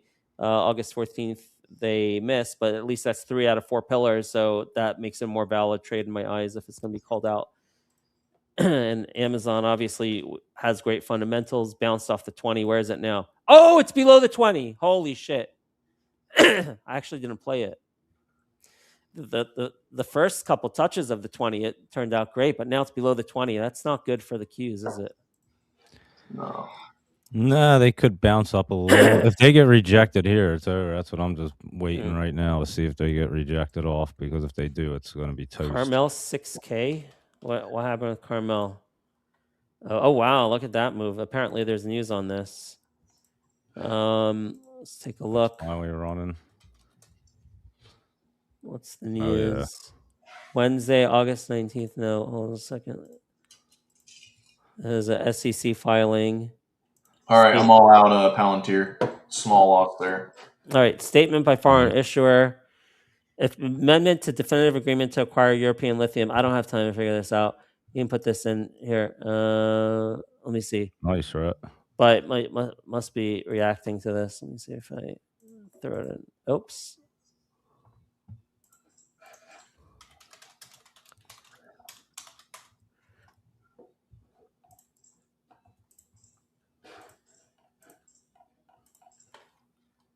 All right, going to do a quick analysis of that with AI. SOC heading to our target again.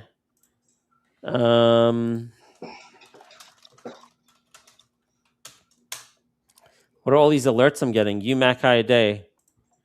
Damn, I sold that early. Up 5.8%. Well, I'm still in AVEX. No, not doing so well.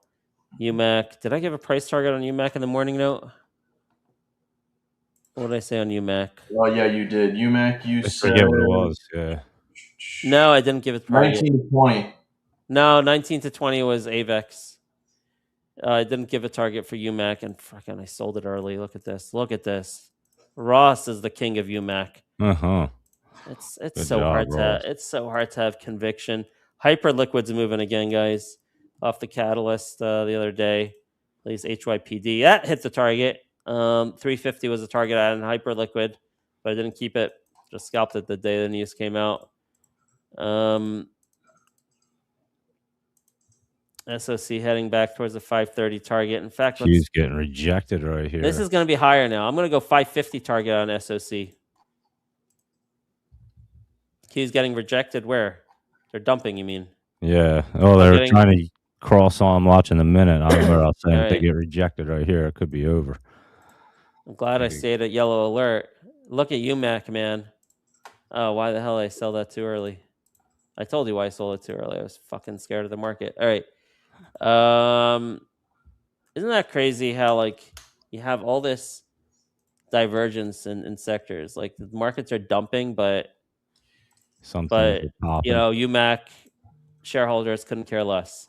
One looks like it wants to keep ripping. That's like a very hard dynamic for me to wrap my head around. I've had trouble with it recently. All right. These Q puts are not really moving much, man. I don't know. I think I'm gonna reduce half of it here. I'm taking a loss, but better to save some capital than they expire worthless, because they might expire worthless today. Did someone just come in the studio? Oh yeah, Lewis. Morning, Lewis. You're on mute. Lewis is here. Wow. Lewis Rodriguez, how are you, Lewis? I sent out the link this morning to the analyst. Cool. Nice. We can't hear you. You're on mute, Lewis. Lewis, you're on mute. You got to hit the mute button. Unmute it. We still don't hear you. Oh, I picked up Weeble Bull. Oh my God. Whoa, I picked them up cheap, didn't I? I picked it up on the dip. How much are these Weeble calls? No fucking way. I'm up 53% on these Weeble calls. I'm up $3,000. Nice. Holy shit. I'm selling half of them. Wow. Well done. Oh my God. I called that out on the show. I bought them at 55 cents. Remember that I called that out? I remember. All right. I got 100 of them too. I just sold 50 of them for 90 cents. 55 cents to 90 cents on Weeble call options there. Wow. Nice. That helps make up for the losses I had yesterday on this.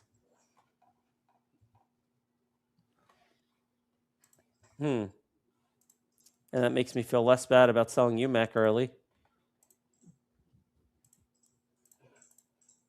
Wow. Weeble calls are so cheap if you can time them right. They're so cheap. They've always been. SOC nearing the target.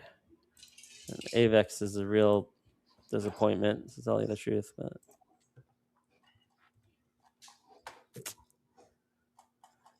wow.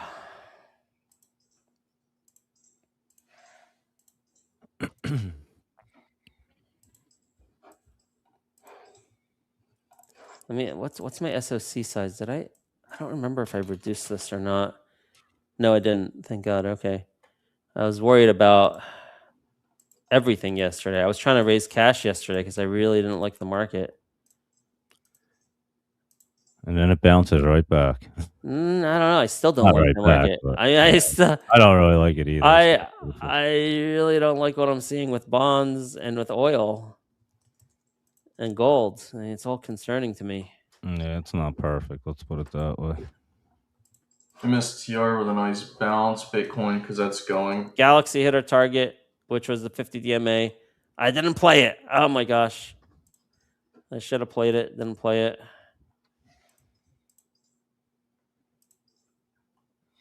We're in JFB long swing. That hood hits the target. Hood. That I also didn't play that. I gave a target on this yesterday of 103. 103 to 104. I think I said. Wow, 106. So I need a bot to play all of my picks. All right, SOC coming back to that 530 target from yesterday. Do I sell some here? I'm going to sell 1/3 of my position here. This is where I was supposed to sell yesterday, but Fidelity blocked me at 525, so I just took that. Sold 1/3. Let's see if we can get to the 50 DMA. 558. Let's round it down to 550. So 550 next target on SOC.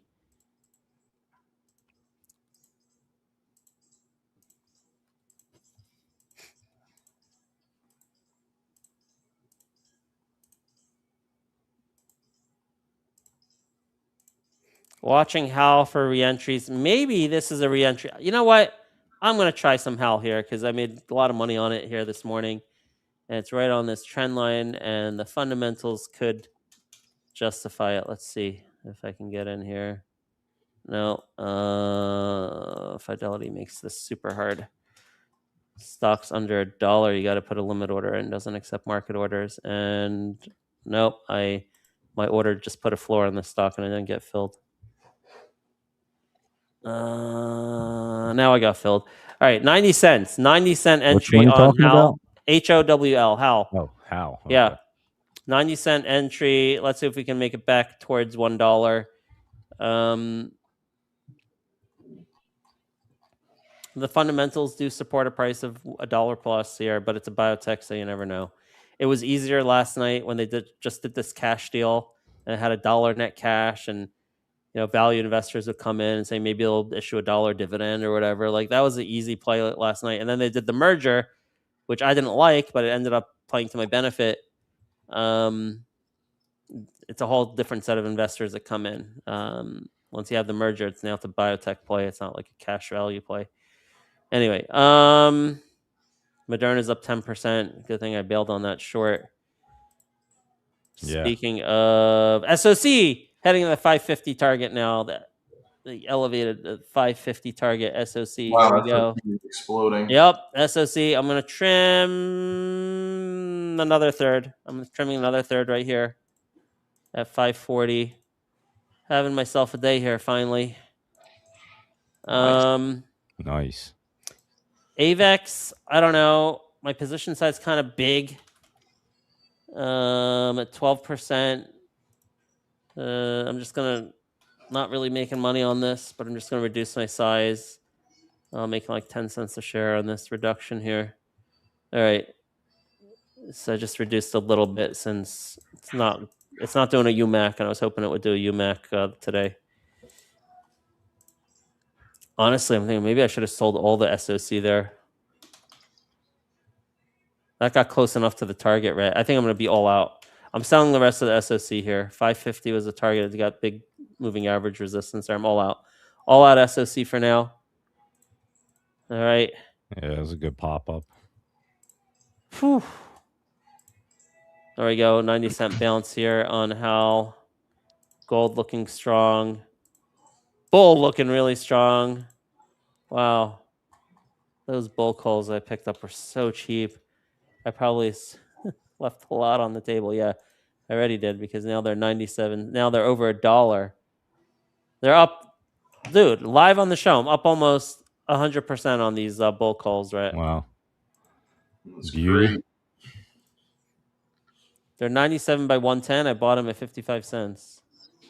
My screen only shows 75% though at the bid. That's what Fidelity. You know what? When it gets to 100%, I'll try to grab a screenshot for you. Now it's showing 80% dollar on the bid. Oh, that was beautiful. I'm glad I put this in the morning note again to buy at the gap fill. That was beautiful.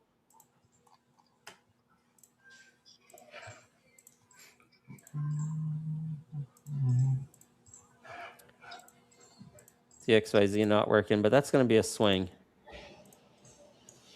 Oh, GKPRF, baby. Oh, baby. Did they have news? Gatekeeper? Can someone check? Did they get another contract? GKPRF news does not show up on my Benzinga. This is my biggest position. Qs are all going down to like 7-Eleven right here. They were just there. Oh. It might break 7-Eleven right there. They just did, Ben. Really? Where's my Yeah. Qs? I got to switch. Oh, here it is. 7-Eleven. All right, you know what? I'm going to keep the rest of the puts, see what happens with that. All right, let me see if GKPRF. Oh, my God. Yeah, Gatekeeper. Gatekeeper. All right, let's see if they had a contract. We did have, in the Discord, we put a new analysis out by Money Mark Gomes that he put on his blog, a bullish analysis. Maybe people are buying. I mean, Jumping the volume's on low. that. There's no volume here. Wow, look at TEM right now. It's surging, right? Yeah. Yeah, I didn't. I closed the short. Here's Q's dipping good. QQQ. I closed the short yesterday. I didn't carry that over. QQQ down only now 37% on that. Hal bouncing off the 90 cent there. Dude, I'm on fire today. Except I sold UMAC too early. Sold UMAC too early. Let me see if someone has news on GKPRF here.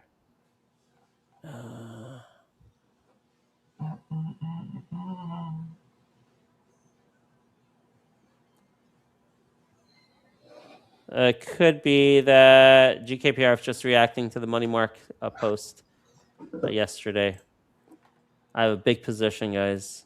I was going to add another 11,000 shares. I didn't do it. All right, whatever. 150 plus is my target. 150 plus.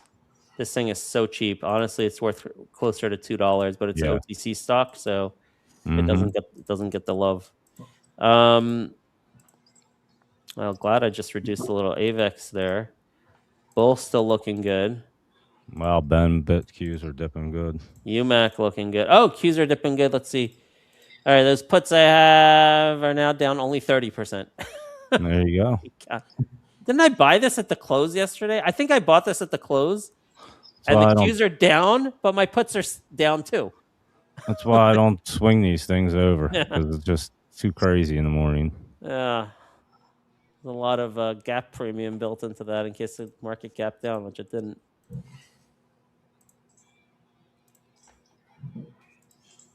Look at the strength in Webull, guys.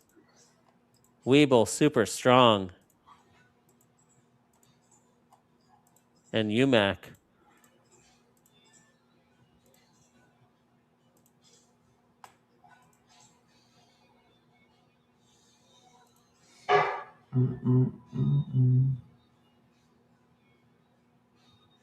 Yeah, it's. I don't want to say it's all hype, but it's a different type of investor. Auto parts. They still have the cash. They're diluted, but they got a phase 3 program. That's why I didn't like the news when it came out this morning. I'm like, oh crap, this is the last thing I needed. So like, I considered myself lucky that I was able to sell when the halt opened. But it doesn't mean it's not worthwhile. It's still, like, if you do an analysis, it's a different type of value because now they're still worth, $1 to $1.10 in terms of their cash value around. But now there's no value investor saying maybe they'll shut down their program and give a dividend back, even though that never happens. But that's the calculation people make to justify a value investor coming in. Now it's a biotech investor coming in and saying, oh, they're phase 3 with market cap, whatever. I don't know the dilution, what it's going to be. 100, I don't know. It's probably like a $200 million market cap or something like that at the merged company. So there's a different investor that's going to try to defend $1. So I'm willing to take that bet here at 90 cents. But it's much smaller size than I had yesterday, and I'm playing with house money on it. So, man, I'm so tempted to get back in UMAC rat. I think I will. Hal's looking pretty good there. And UMAC does look. I'm chasing UMAC back, buying it higher. Those look pretty good, huh? Oof. Yeah, that's going to break high today. Mm-hmm. Well, do I want to try to? I don't know. I'm not going to go SSC. What goes? How? UMAC. Oh, UMAC. Just exploded. Nice. Right after I bought it. You're on fire today, Ben. I am on fire today. You really are. I'm like, I love it. The audience here gave me motivation. I'm like, I gotta have a good day. Wow, holy SoFi. Oh my gosh. What happened to SoFi? SoFi's exploding. Is it? Wow. Was there news? That's what I'm looking for right now. There had to be news. Yeah, that's a Maybe it's an analyst upgrade or something. There had to be news. Bouncing off of the. Look at Webull, guys. Webull's so strong. UMAC so strong. Oh my gosh! I wish I didn't sell half of those Webull calls.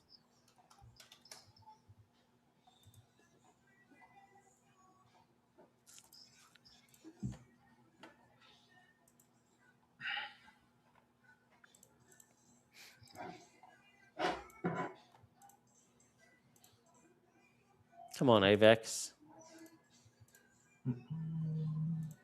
I don't know. I have no oil exposure now. I sold this SOC. I'm looking for maybe a re-entry at some point. Wow, glad I got out of mRNA short. Is Godfather still short mRNA? No, I still am, yeah. No, Godfather. Yeah, I think he still is. Hold on, let me check. Oh, he has a lot of cushion to play with. He shorted at the freaking high. At the very top, yeah. He shorted at 176. That's crazy. Literally 176.50. That's insane. Look at this chart. He shorted at 176.50. Right? That's what he shorted at. I'm pretty sure. That's insanity. That's crazy. Good for him.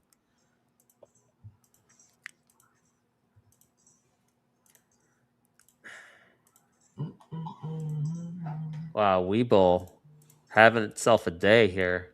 Yeah, it is. Yeah, it is. Wow, man. I bought $9 calls weeklies in my Webull account yesterday. But did I sell it? I'm pretty sure I sold it. I sold it before the close, man. I got cold feet. Yeah, I sold it. That sucks.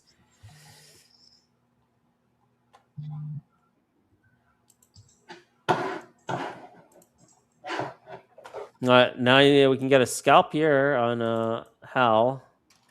Like it's probably gonna go to this line though. Maybe like 95 cents, but I'm just gonna take a little scalp here.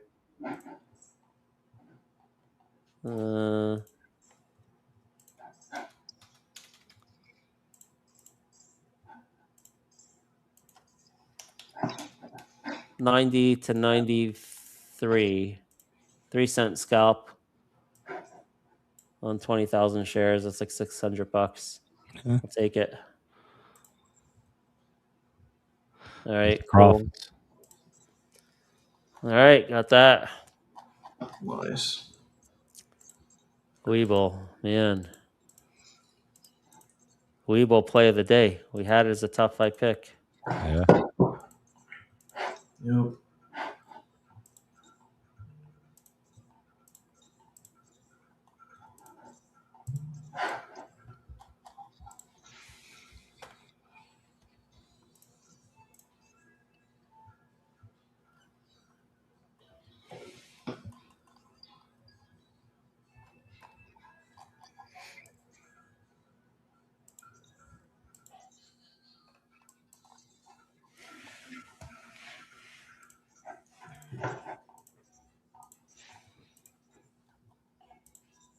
Man, I really thought gold was going to break out there, then it pulled back. Yeah, it's just kind of running flat there. It did look like it wanted to break out at the beginning. It's at that 420 resistance, which I got from this candle here, 421.82. See that May 29th candle? 421.82. Where'd it go to? It went to 422.36. So it's getting rejected over there. Right? I'm not sure about this 427. It needs to break basically the pre-market high. If it breaks the pre-market high right there, then your target's the gap fill at 427. That's a pretty simple one. So, yeah, you got to break the pre-market high, and then you have another $5 in it if it breaks the pre-market high.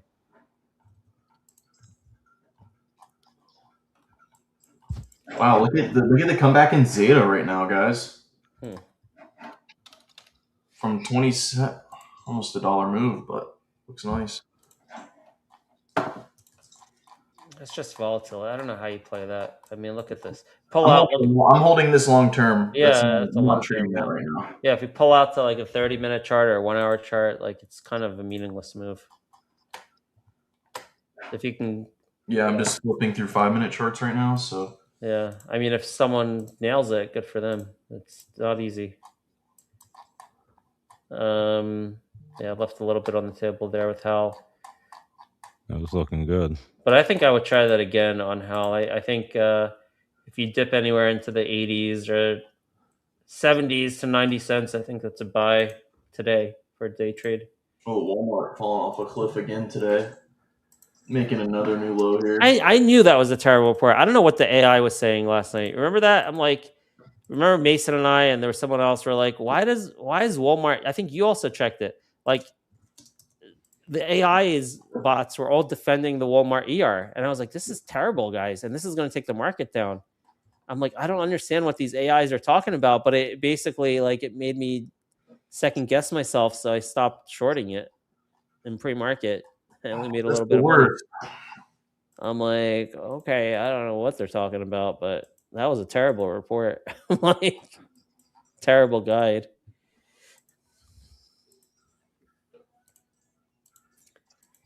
I mean, AI is pretty bad. AI is good for like, you got to know how to talk to it. Yeah, it's good for certain things. Yeah, you got to challenge it. You consider it like an intern who's working for you. That's how I think of it. It's like an intern. Oh yeah, I get my coffee AI. So this is modestly negative for CRML. So that filing, I don't know what was going on there. I don't know. I don't have time to read this. My expected Carmel stock impact mildly bearish, not thesis changing. Yeah, this is about a dilution, issuing equity to make an acquisition. That's what that's about. I don't know who's buying it, but whatever. Good for them. Let's take a look at the drone sector here. ONDS, UMAC, ARCAT, Katos. My AVEX is kind of underperforming here.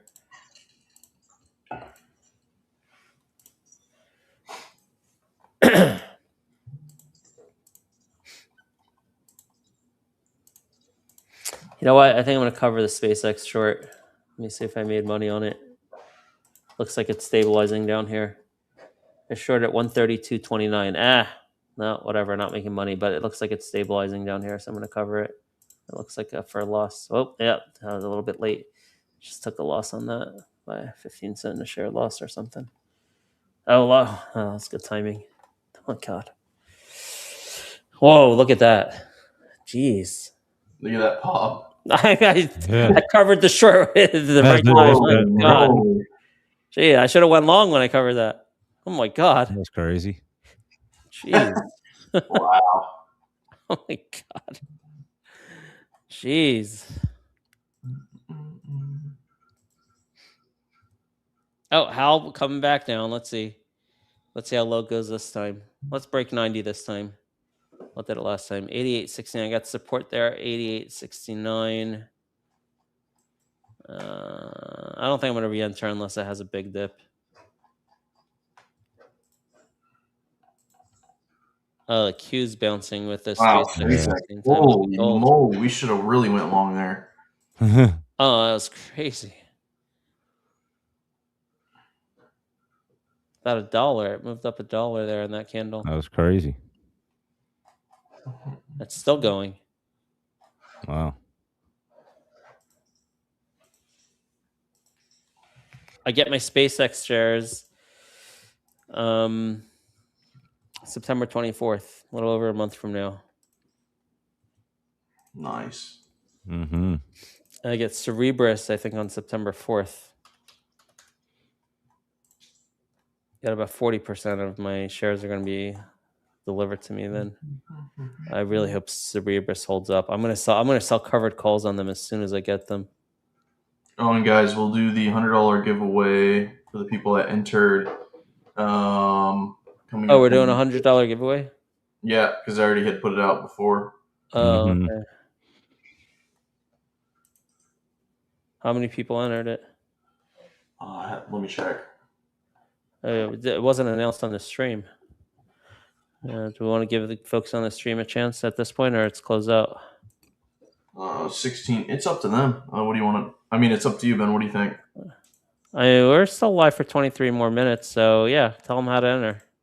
All right, guys. For those of you that are tuning in to the live streams on X, all you have to do is retweet the stream to be entered in a chance to win $100. We'll do a live raffle once 10:30 comes around. So all you got to do is retweet the stream for you to enter for a chance to win 100 buckaroos. You got the next 3 minutes to do that.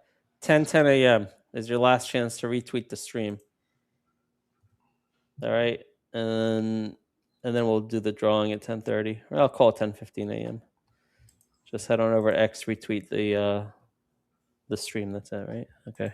Mm-hmm. And we'll enter you into the raffle. $100 right to your Venmo or Zelle or PayPal. Unless you're in Canada, then it's harder. Do you realize that? Oh my gosh, there was someone we had to pay in Canada. You know about this, right? Yeah. And I'm having difficulty doing it. And I figured out that the reason I'm having difficulty doing it is because of U.S. sanctions on Canada. They want me to fill out this whole detailed form about who we're sending money to. Yep, that's the reason. That's the reason I'm having trouble. Who I'm sending money to, why I'm sending money to them, what it's for. They want all this information, and then the bank has to approve the transaction because of U.S. sanctions on Canada. Yes, that's insane. Yeah. Send them a check. It'll be easier. Yeah. I feel like the check would be worse. They'll stop it in the mail and never show up. Looking at how for potential reentry again. I don't know. I kind of wanted to see a breakdown here. I'm not. It's just a gut. I don't know. It's a biotech. Is it going to hold the support level or not?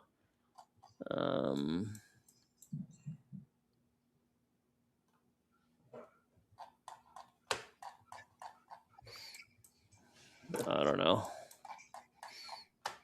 I'm going to avoid it for now. Yeah, if we spike down below here, then I'll get in at like 83 cents or something like that. But otherwise, don't want to give up my gains, as Auto Parts is saying there. A good gain on it. Look at Weeble. Weeble looks beautiful. Weeble looks like it's going to go. Weeble wants to run. I did put in the morning note a move back towards 10. Looking for a gap fill, buy the gap fill, which we did, and look for a move back towards 10. Oh, that was beautiful prediction. Nice. Perfect prediction.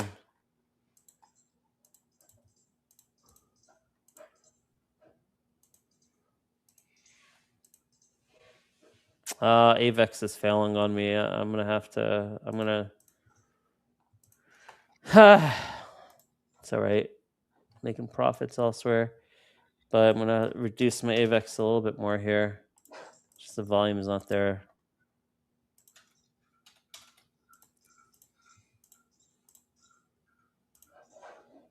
All right, just sold a little more AVEX. I'm out half of the position now. By the way, JFB is holding up, having a couple nice days. For those who are not familiar with this trade idea, the JFB is merging with a drone company. It's going to become a drone company first week of September. They're merging with Extend, XTEND. You can take a look at their website. And the drone company they're merging with is backed by Eric Trump and UMAC.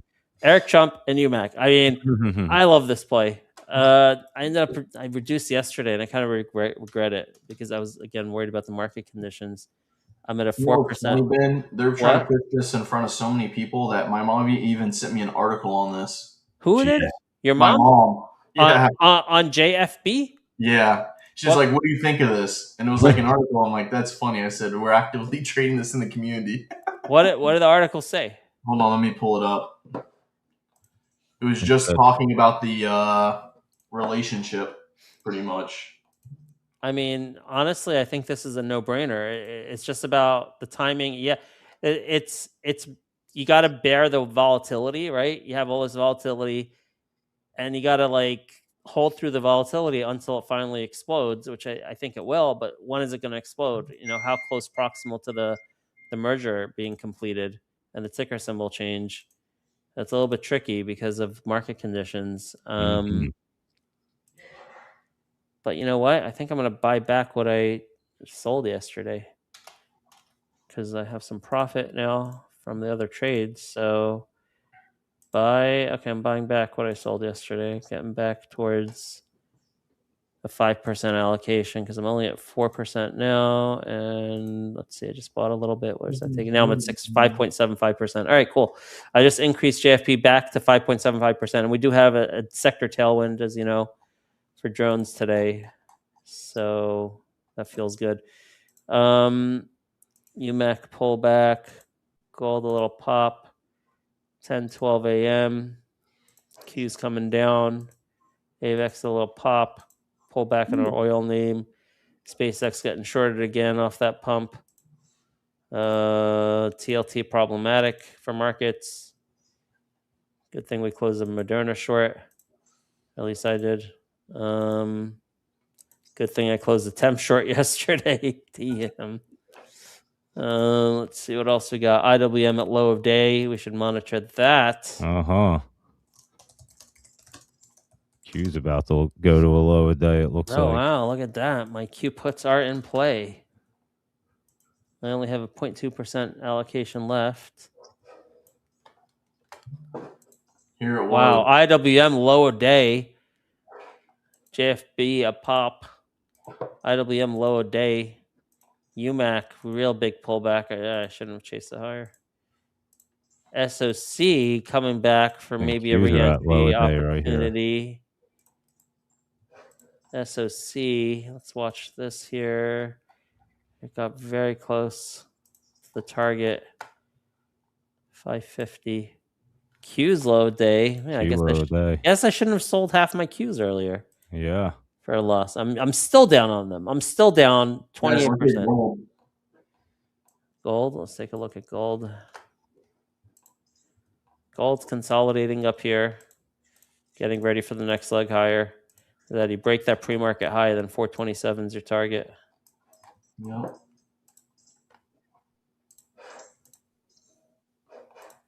I sent you that article. Wow. Look at IW. Oh, you sent it where on WhatsApp? Whoa, look at the Q's. That was a good dip right there. Oh, it was a Routers article. Wow, Routers wrote about JFB? A while ago. Oh, okay. Hold on. Why is it blocked? Do you have like a router subscription? You have to subscribe to Routers? What the hell is this? I guess. I don't know. I think my mom does. I can't see it. Brett's mom has all the subscriptions. I can't see it. Can you like maybe put it in AI and summarize it or something?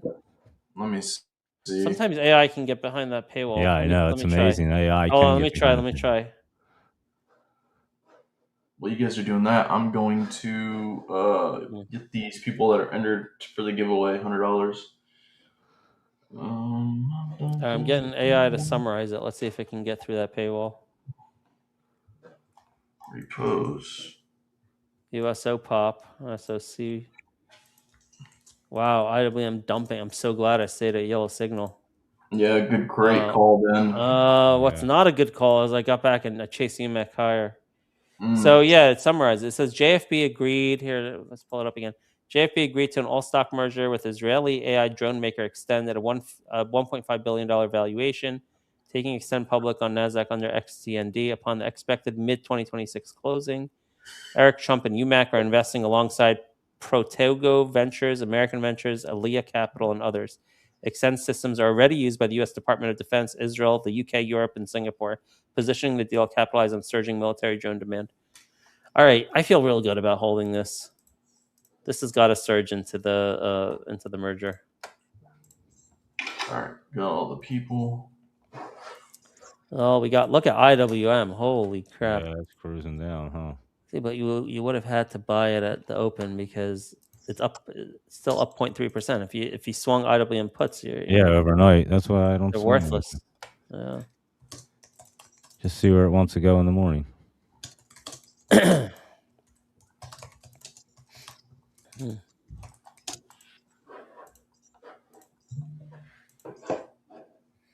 We got 15 minutes left. How many people entered the giveaway? Hold on, I'm trying to grab it. All right. Whoa, where did?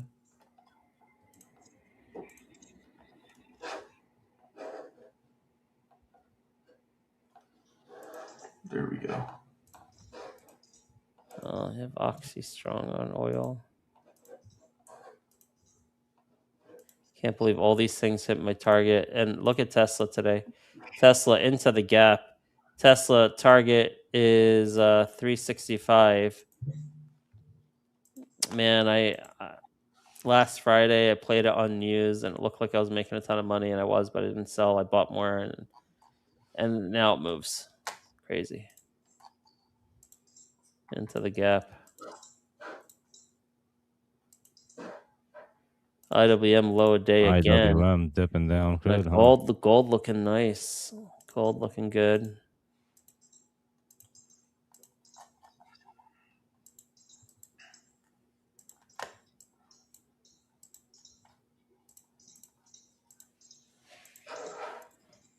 They're going inverse, man.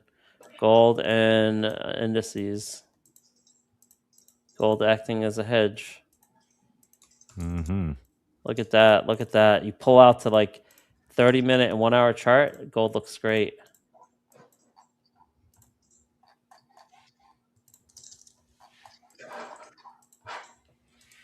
Man, IWM is really dumping.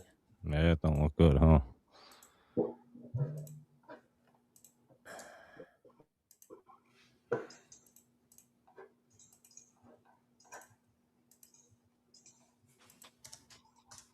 All right, we have 14 people. Oh, that's 14 people, that's it. Out of 5,000. Out of What are you guys 5,000. doing?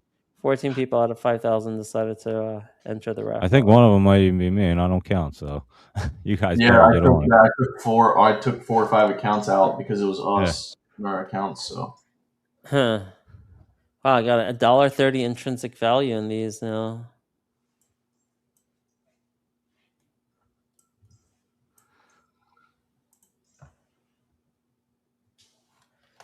IWM really coming down there. Yeah, well, that's a solid yellow alert. Look at this. Qs are basically, look, it's failed the bounce. It's retesting it actually. 709. 709 retest of the 20 DMA. And I got to tell you, I'm super concerned that we're not going to hold this. I'm super concerned we're going to break through it. And IWM healthier, but 50 DMA down at 296.60.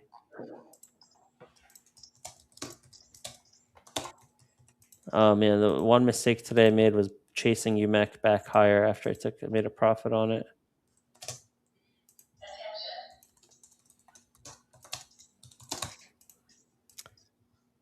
And that ended up being that if I had kept my SpaceX short, I'd be green on it. I made a mistake there too. Damn. Got shaken out on that pop. Gold looking good. Q's looking weak. Dude, this is a treacherous market right now. yeah, it really is. This UMAC is a little bit scary, you know. I don't like that move. We'll try to go test the highs there. Yeah, it's looking good. Let's see the gold calls. Did he sell some in the morning? Yeah, I did. Yeah, they're higher now than they were at the open. It was a 330 average. I think I got filled on. You? Yeah, let me check. Check in a second. I'm putting this up. I sold at 326, and now they're like 365. Yeah, now they're 365. Nice. Oh, but I have nice exposure still, dude. I have 15 contracts. I swung 30 contracts overnight. All right, so wow, I should have kept the SpaceX short. Look at this. Gold is exploding. Let's look at the Dixie. US dollar. I don't know that I can tell much from this today. It says it's down, but the minute chart, I don't get it. What am I looking at? I don't know. Let's just look at the ETF UUP. It's a little easier. I don't know that we can tell anything from that right now. Oh, what was the pre-market high we had to break? 422.36. So you break the pre-market high. I might, if it breaks the pre-market high, I might look for a pullback and increase my position or get a higher strike to day trade the 427 target. All right, let me know. I'll follow you. I like it. You didn't follow Retina in the 420s? No, I should have. Oh, they're up 100% now. I They're up believe. over 100%. Yeah. Why my account's having a little trouble right now? What's going down? I gotta maybe raise cash. DXYZ. I still have Kodak. You know what? I think I may have to just bail on AVEX. What's AVEX at? Yeah, that's taking me down at the moment. I think I'm just gonna bail on. Been nice I am today. just gonna bail on AVEX. So it didn't work. Look at Avex. What I almost said. Look what laptop put in. About AVEX? Yeah, Good or bad? it's just a funny toast emoji thing. Wait, I'm not even in my Discord. I got logged out when. Toast. There goes gold. I don't think he likes it. He doesn't like AVEX? Nah, it doesn't look like it from his meme. What's a toast mean? Oh, I it's guess toast. it means it's gonna get toast. Oh yeah, I'm selling it, taking the loss. All right, took a loss on AVEX. The XYZ still down a little.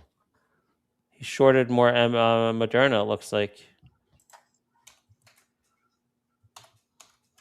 I'm trying to get back in the Discord.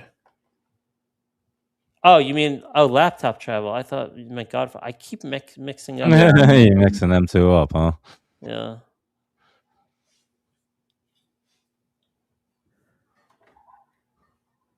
One of them guys. All right. It seems like people in our community are shorting Moderna here.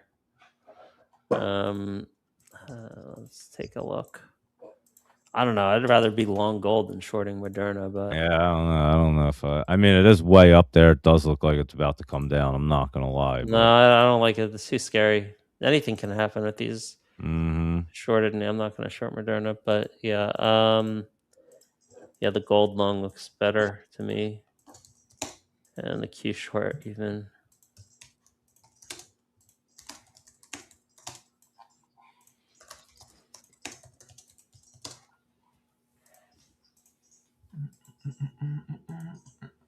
Kodak's down. We got 6 minutes left. You know, let's spin the wheel now. You want to spin the wheel now? All right, let me pull Let's it. spin the wheel now, because then we have just a few minutes to close out the show after that. Gold. You guys, to win $100, there's I think 14 of you. Let me share the screen. You got pretty good chances. Yeah, way better than like a radio station. All right, Ben, you got the. Wait, hold on. Where'd it go? There we go. You got the wheel. I mean the sound. There it is. The sound. This one. No, how about this one? That's a good Yeah, let's sound. make this bigger. I Wait, think did the he spin siren it? worked. There we go. That's it. All right, let's see what we got.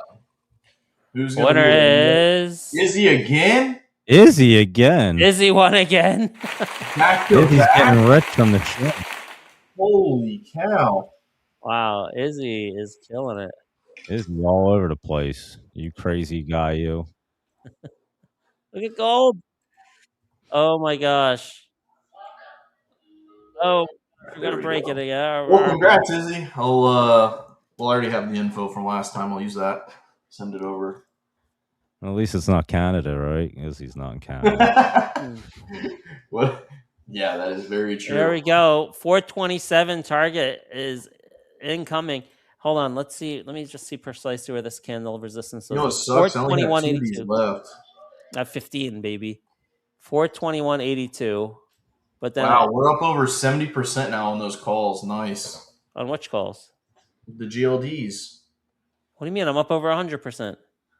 I'm up 120%. What are you talking about? Oh, they're at What? $4. No. Yeah, I'm talking about from when we alerted at 235. If they you alerted at 235. Yeah, I'm up over 100 as well, but I'm going off what okay. the people in the community are. All right. Yeah, mine shows the same. I mean, if you're listening to the live stream, you would get the better entry. Yeah. But you're talking about when we alerted it in the Discord. Yeah. Correct. Okay. Look at that strong Tesla. Oh my gosh. Tesla's heading to the 50 DMA. It might go to the gap fill here. Tesla might go to 368, guys. It's just so hard for me. Like this kind of market, like how do you go long Tesla when the indices are doing this and gold's exploding? I just have such a hard time with this. Oh wow, look at Palantir. That came back. Look at this. I mean, honestly, God bless anyone. Ever adding? What do you mean ever adding? What?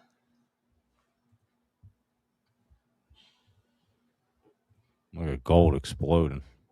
Look at this. Let's see if we can make a high a day there.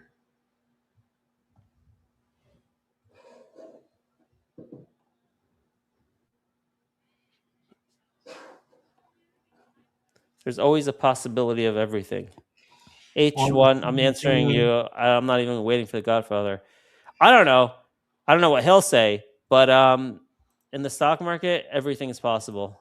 That's right. That's it. That's my answer to you.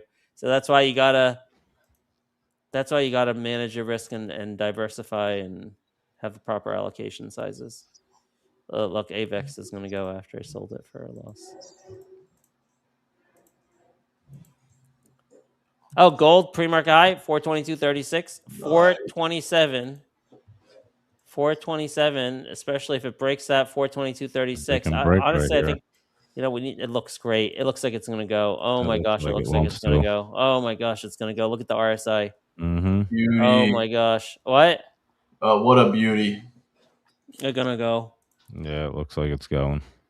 Why did I sell half my calls? That's okay. All right, I did the right thing. All right, yeah. I'm 132% now, and that's at the bid. Oh my gosh. Beautiful. Let's go. Got a minute left.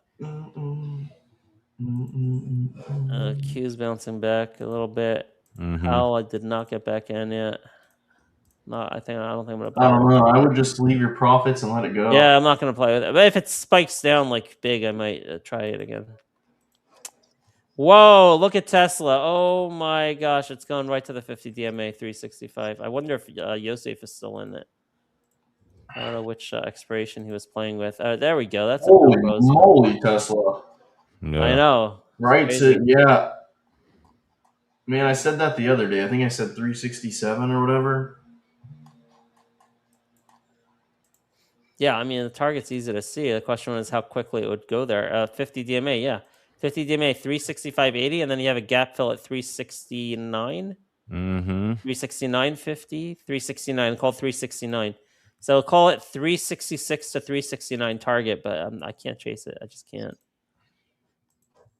I can't chase it. Trying to break pre-market high here in gold. What's that? I said today was a fun live stream. Yeah. Yeah. Nice audience. All right. Thanks, everyone. It's 10:30 a.m. We're going to be out of here. I'll still be around in the Discord. And let me see if there's anything in after hours. No, I don't think there's anything after hours. But you never know. So. Maybe we'll have another big winner like we had in Howl last night.